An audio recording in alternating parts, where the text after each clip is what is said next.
El mercat de la Vall d'Hebron Taixonera tanca durant l'agost per afrontar el tram més important d'unes obres que van començar al febrer.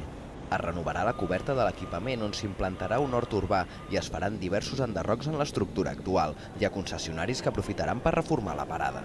Un sacrifici que hem de tancar perquè justament per seguretat d'ells i tant dels clients no es pot prendre i estan totalment d'acord en fer-ho. Seran 35 dies fins al 5 de setembre, llavors les obres continuaran. Tenen un pressupost de 10 milions d'euros i està previst que estiguin enllestides a finals del 2018. L'equipament tindrà 5 plantes i inclourà les 20 parades que quedaran i un nou supermercat. Serà un mercat remodelat, nou, amb plaques solars, amb un hort urbà de 1.400 metres quadrats, amb tot l'entorn també del voltant rehabilitat, nou, amb ascensors. A banda de la reforma dels accessos i de l'entorn, també es durà a terme el canvi de nom del mercat, que inclourà el barri on està ubicat físicament la Taixonera, en reconeixement als veïns que en són usuaris.